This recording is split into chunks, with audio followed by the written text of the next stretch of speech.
Hi guys, so yes, last night we had WWE Survivor Series, yes.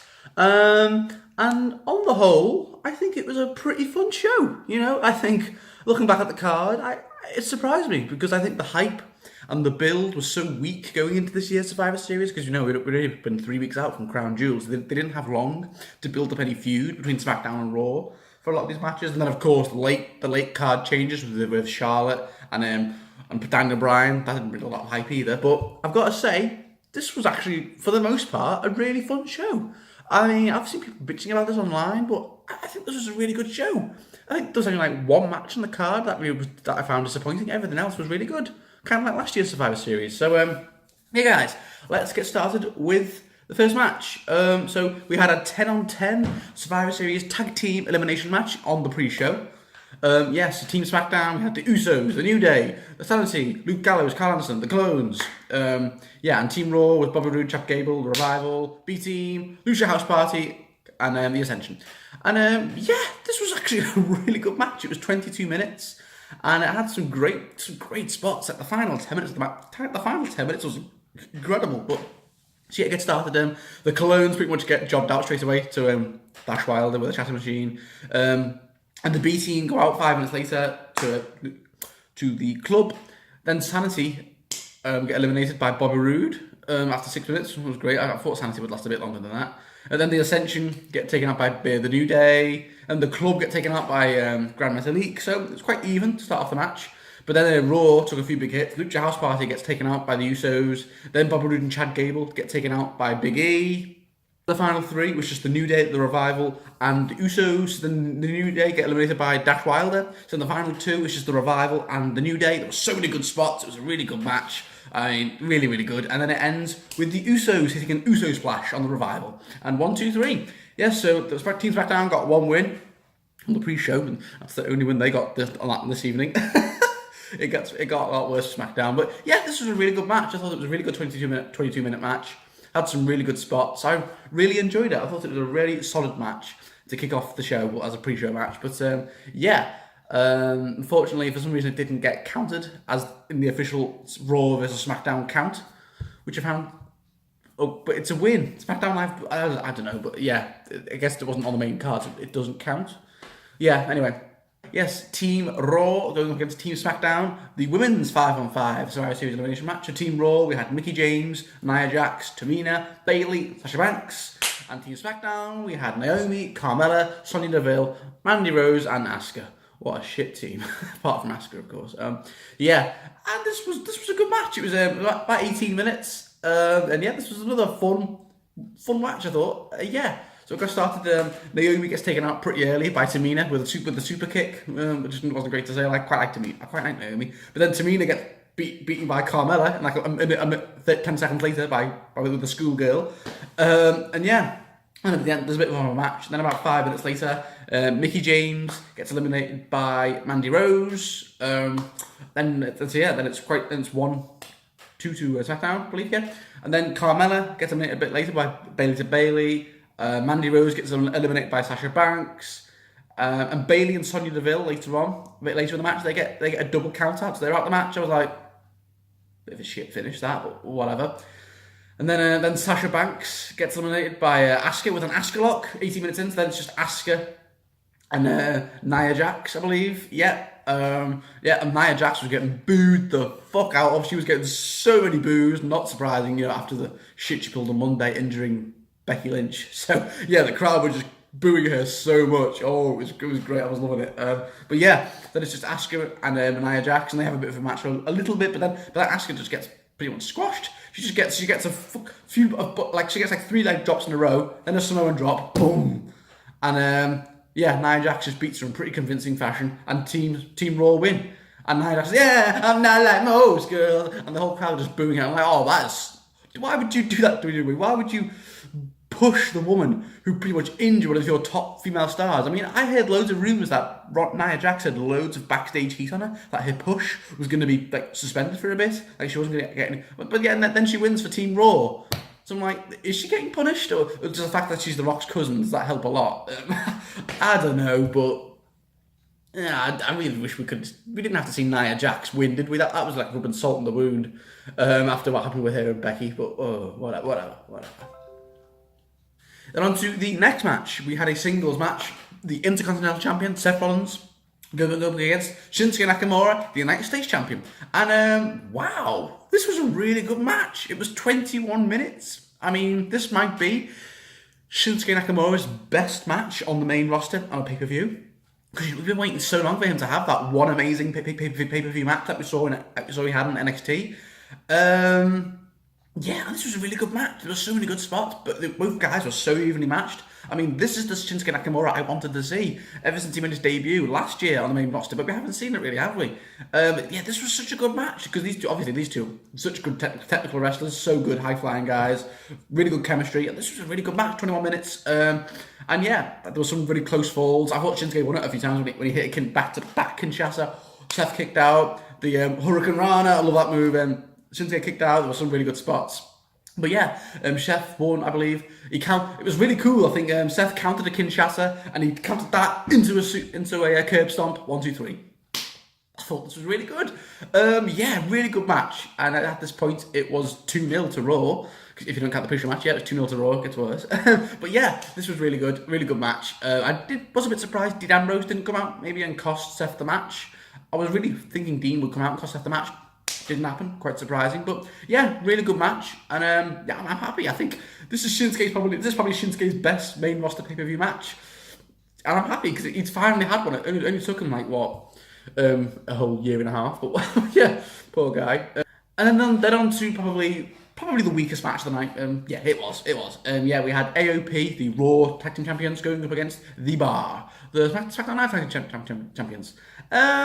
Yeah, it was just a 9-minute tag team match. Nothing much to rave home about. As much as I love AOP, happy that the Raw Tag Team Champions. Not much to say here. It was just a fine match, but the ending was fucking weird. Like Big Show grabs Drake Maverick, puts him on the rope like, "I'm gonna get you," and then Drake Maverick starts peeing his pants. Like you actually see water. It's obviously not pitters that probably like put a fountain down there or something, but yeah, you see water. And he's like, "Oh!" You see piss coming out of his pants, and he pisses himself in kayfabe terms. And I'm like, "You what?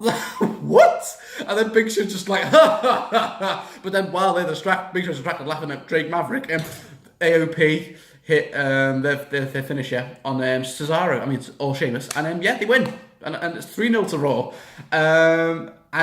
Yeah, it's fine. I like the AOP winning, but I thought it was a bit Drake Maverick pissing his pants as an angle.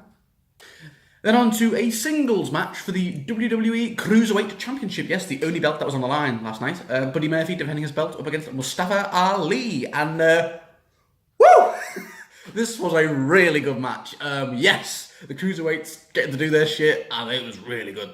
Yeah, so much flippy stuff. Everyone got time to shine, but they're really, really good chemistry, these two, Buddy Murphy and Mustafa Ali. I think Mustafa Ali, he's really good. You know, he has got some great moves, hasn't he? Yeah, this was a really good match. I mean, there was like a 205, 205, there's like a 205 chant. Of course, Mustafa Ali hits like really cool flip off the table on Buddy Murphy. It was really cool. Yeah, I think there was a "This is awesome" chant. When was the last time we heard that? The Cruiserweight match on the main roster. Yeah, if you don't count 205 Live, Jesus. But yeah, really good match. And then it ends with their Buddy Murphy hitting his finisher on Mustafa Ali to retain. And it was a really good, solid 12-minute match. Really good. Some people even think it was match of the night. I wouldn't quite put it match of the night, in my opinion, but it was really good. Yeah, obviously there was no SmackDown Raw thing here because I think both guys were on 205 Live, so there was no SmackDown Raw thing, so this didn't count. It was just a title match, and it was really good, really, really good. Oh boy, right, okay, let's get ready for this one. So, the 5-on-5 Survivor Series elimination match for the men this time. Team Raw, we had Dolph Ziggler, McIntyre, Strowman, Balor, and Lashley, with Baron Corbin and Leo Rush. Up against Team SmackDown, The Miz, Shane McMahon, Rey Mysterio, Jeff Hardy, and Samoa Joe. So, yeah, I'm just going to get this over with quickly. So the match starts. This really pissed me off last night when this happened. Like, I don't think I've ever been this angry at WWE in a long time. Okay. So the match starts, okay, so it's McIntyre and Joe. And, so Joe... Keep it together, keep it together. So Joe tries to hit a few clutches on McIntyre, but McIntyre counters, and then McIntyre, boom, Claymore out of nowhere after 35 fucking seconds. 1, 2, 3. Samoa Joe gets pinned like he's a fucking jobber. It really pissed me off that. I was like, fuck you, WWE, fuck you. How could you fucking treat Samoa Joe like that? You treat him like he's some fucking jobber. Having him lose 35 seconds into the match with a fucking Claymore? What the fuck? Okay, no, keep it together, keep it together. I'm sure you all know I love Samoa Joe. He's probably my favourite guy on the main roster. And to see him get jobbed out like this, it infuriated me. What the fuck? There was even a massive boo when he got pinned. The crowd were just like, what? Why would you treat Samoa Joe like a fucking jobber and have him get pinned in 35 seconds? The crowd were booing as well. I was so pissed off. And that really put me in a bad mood for the rest of the match. Even though it was a really solid 24-minute match, after that, I was in such a bad mood from Joe getting pinned so quickly. I was just sat there steaming. I was like, Phew! But anyway, let's get on to the rest of the match after that. Beginning. Fucking hell, I really hope Samoa Joe gets something good on SmackDown tomorrow to recompense for that. Because that was, Is he injured or something, or is he just getting punished backstage or has he got heat backstage? That's the only thing I can think of. Why did he get treated like that? Okay, whatever. So anyway, on to the rest of the match, which was actually a really good, solid 25-minute match. So let's get started. Finn Balor, the first elimination wasn't for another 12 minutes. It was Finn Balor getting eliminated by Rey Mysterio with a 619, following by a Frog Splash. That was good. Then Dolph Ziggler gets eliminated by Shane with a coast to coast. But then it was just a clean run for Raw after that. Because then Braun comes back into the match after he's been injured for a little bit. He comes in, he hits a power slam on Jeff, eliminates him. He hits a power slam on Ray, eliminates him. He hits a power slam on Miz, eliminates him. Fucking hell. So yeah, and it's just a clean run for Raw. Big battle between Team SmackDown, just like last year, pretty much. And then it's just Shane up against the last three, McIntyre, Braun, and Lashley, the last three. And Shane's just like, fucking hell, come on then. You just get power slammed, 1, 2, 3. Yeah, and it's another really easy win for Raw. They battered Team SmackDown. They still had 3 guys left at the end of the match. But it was a fun 24-minute match, but SmackDown got buried in this match. Especially Joe. Fucking hell. Yeah, and at this point, it was 4-0 to Raw. And I was like, fuck, Raw just going to win this all the way through, aren't they? Jesus Christ. But yeah, it was still a fun match, but Joe getting jobbed out like that at the beginning really pissed me off. I can't get my head around that. Anyway, yeah. But that was that. Okay. We had Ronda Rousey defending her, well, not defending, she didn't defend it because it wasn't, the Raw Women's Champion up against Charlotte Flair. Yes, of course it was going to be Becky Lynch, but we all know what happened. So, yeah. And, this was really good. I mean, it was 14 and a half. This was a really good 14 and a half minute match. Really good. I mean, fucking hell, this was like 1,000 miles an hour. Both Ronda and Charlotte were just going at it left, right, and centre. It was really brutal, really focused. Ronda, got cut open early, so her whole mouth was covered in blood, but she kept going. Charlotte was honestly dominating Ronda for a large second of this match, but Ronda was coming back into it, and this was a really good match. I just wish they could have held us back at WrestleMania, because now we know what these two can do in the ring together. The Queen of WWE and the former Queen of MMA. So this was a really good match. Loved it. And the crowd were pretty much behind Charlotte. There were Charlotte chants, there were Becky chants. Ronda was getting booed, which surprised me because Ronda's not that hated, is she? But Ronda was getting booed. The match, one of the matches really getting good. Charlotte ends it via disqualification. Yes, she whacks Ronda Rousey with a kendo stick, and the match just gets ended with disqualification. So no one, so Ronda wins via disqualification. So it's 5-0 to Raw, and Charlotte Charlotte Flair turns heel. She's like, she goes nuts. She's like, like beating the hell out of biting the hell out of Ronda. It was really weird. Like Charlotte's turning heel. She's back as a heel because she was a heel, wasn't she, a few years ago? But yeah, she's like beating up Ronda, like whacking her with chair shots, like just getting on all the officials trying to stop her. But Charlotte's like just trying to get it. Like, she's going nuts. She's like like that, and the crowd are going yes, yes. I'm like, you deserve it. Like. Fucking hell, like, they really don't like, this crowd did not like Ronda, and they would just cheer, and Charlotte was getting such huge cheers, like, and this is like, she's like suddenly super over all of a sudden, Charlotte, now she's turned heel, so could this be a double turn? Maybe Becky's going back to being a face on SmackDown, and because you know how over she is, and Charlotte's going back to being a heel, so a double turn. Because maybe WWE had no choice to turn Charlotte back into a heel since how over Becky is at the minute. So yeah, really interesting, but really really good. And I think this definitely sets up a future match between Ronda and Charlotte, maybe even for WrestleMania or the Royal Rumble. Definitely sets up a future match for those two, because there's some unfinished business. Ronda was lying in the ring like, oh, like all bloodied and broken, like about to be beaten up, and the crowd just start chanting, "You deserve it!" Like what? Why would you chant that to Ronda? Like, I don't get it. She's just giving you one of her best performances in WWE. Yeah, I think this is probably her best match yet, till that finish. She really, really worked hard, and the crowd were just going, "Boo! You suck! You deserve it!" And she was walking out the ring. She was just looking at the fans like, and there's that shot where she just looks at all the fans, and they're all booing her. And I felt really bad for Ronda because she doesn't deserve that. She just gave a really good performance against Charlotte, and you're all booing her. I don't know why the crowd were booing her, but yeah. But anyway, it was a really good match, and yeah, Charlotte's heel now, so I wonder where this is going to lead on SmackDown tomorrow. We will see. The main event, Brock Lesnar, the Universal Champion, going up against Daniel Bryan, the new WWE Champion, after this week on SmackDown, last week.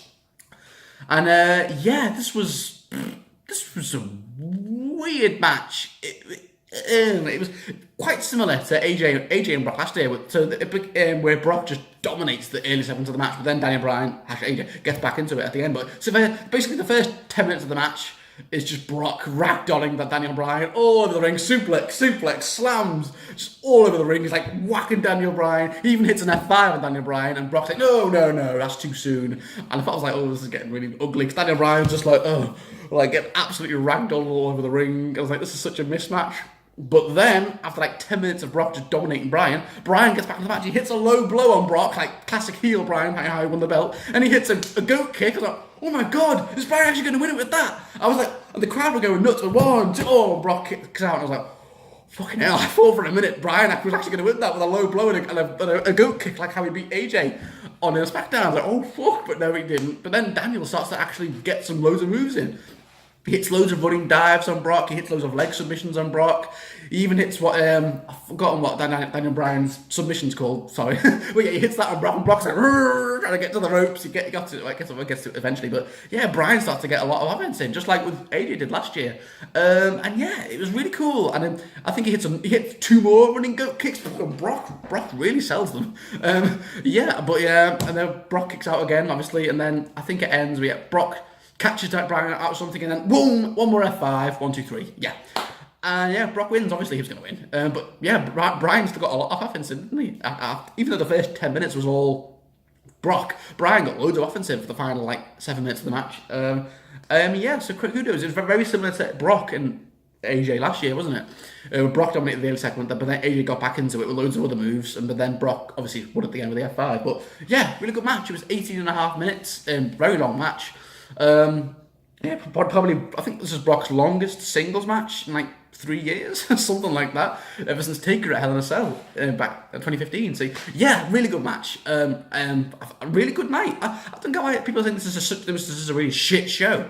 Like loads of my wrestling mates who I chat to on my group chat, oh, this is such a shit show. Oh, but I think it's just because they love NXT so much, they've just been spoiled by NXT. But I think this was a really good show. I think the only bad thing was probably AOP and the bar. Everything else in this card, I enjoyed. Yeah, apart from Joe getting jobbed out like a bloody bitch. Yeah. But my only strange thing is Raw won. Clean run for Raw. They won 6-0. 6-0. What the fuck? I think Raw, SmackDown they got really buried in this show. I don't know what happened. Like, does Vince just does Vince just hate SmackDown or something? Why do they get such shit treatment? They got squashed. Raw won 6-0 if you don't count the pre-show. So technically it's 6-1, but they didn't count the pre-show for some reason. It just said 6-1 at the end of the show. Yeah, so SmackDown really got buried in this show, especially poor Joe. Oh, so but yeah, I think it was a really good show. I think this is one of the best main roster shows this year. I really enjoyed it. I think the tag team match was great. The women's match was great. Seth and Shinsuke was great. Murphy and Mustafa Ali was great. The Raw SmackDown men's match, for the most part, was good. Apart from fucking Joe getting I've said what I said about that. Ronda and Charlotte was really good. The Charlotte heel turn was great, and Brock and Daniel Bryan was really good too. So I think this was a really good show. Come at me if anyone thinks it was a shit show. I think it was a really good show. Apart from AOP and Bar, but yeah, guys. But yeah, poor SmackDown. 6-0 to Raw. Fucking hell. Yeah, Vince, we get it. You love Raw, but fucking hell, just go and bury SmackDown. Why don't you? Oh boy. So yeah, guys, that was my opinion on Survivor Series last night. Comment below, let me know. So thank you all for watching, guys, and I'll see you all, not for a while actually, I'll probably see you in a few weeks with Callum for our TLC prediction video. Till then, guys, bye.